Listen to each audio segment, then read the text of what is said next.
రాష్ట్రంలో మొత్తంగా 4 కోట్ల మంది ఓటర్లు ఉన్నారని రాష్ట్ర ఎన్నికల ప్రధానాధికారి ముఖేష్ కుమార్ మీనన్ తెలిపారు. విజయవాడలో ఈసీ కార్యాలయంలో ఏర్పాటు చేసిన మీడియా సమావేశంలో ఆయన మాట్లాడారు. రాష్ట్రంలో 65,707 మంది సర్వీసు ఓటర్లు ఉన్నట్లుగా తెలియజేశారు. రాష్ట్ర వ్యాప్తంగా 46,389 పోలింగ్ కేంద్రాలను ఏర్పాటు చేస్తున్నామన్నారు. ఒక్కో పోలింగ్ కేంద్రంలో సుమారు 1,500 మంది ఓటర్లకు అవకాశం కల్పిస్తామని, ఓటర్ల సంఖ్య 1,500 దాటితే ఆక్సిలరీ పోలింగ్ కేంద్రాన్ని ఏర్పాటు చేస్తామని తెలియజేశారు. మరోవైపు సి విజిల్ యాప్ ద్వారా ఇప్పటి వరకు 16,345 ఫిర్యాదులు అందాయన్నారు. డబ్బు మద్య పంపిణీపై 200 ఫిర్యాదులు వచ్చాయని, ఇందులో 10,403 ఫిర్యాదులు ఖచ్చితమైనవి కావడంతో పరిష్కరించామన్నారు. రాష్ట్ర వ్యాప్తంగా 150 అంతర్రాష్ట్ర చెక్ పోస్టులు ఏర్పాటు చేశామన్నారు. ఎన్నికల నోటిఫికేషన్ ఇచ్చినప్పటి నుంచి ఇప్పటి వరకు 203 కోట్ల సొత్తు సీజ్ చేశామని సీఈఓ తెలిపారు. Total 4,13,33,000 voters. దాంట్లో 2,02,00,000 మెయిల్, తర్వాత 2,10,00,000 female voters are there.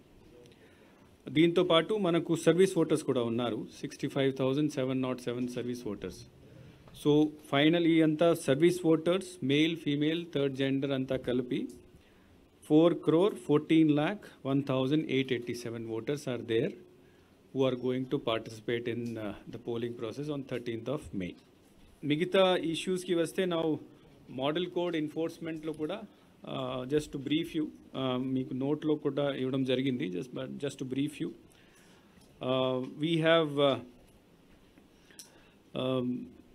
864 FIRs అంటే ఎన్ఫోర్స్మెంట్ రిలేటెడ్. అంటే ఇది లౌడ్ స్పీకర్ పర్మిషన్ తీసుకోకపోవడం, లేదా ఏదో వయలెన్స్ జరగడం, ఇర్రెగ్యులర్ మీటింగ్ చేయడం, ఇండ్యూస్మెంట్, అంతా కలిపి 864 FIRs మేము ఫైల్ చేయడం జరిగింది.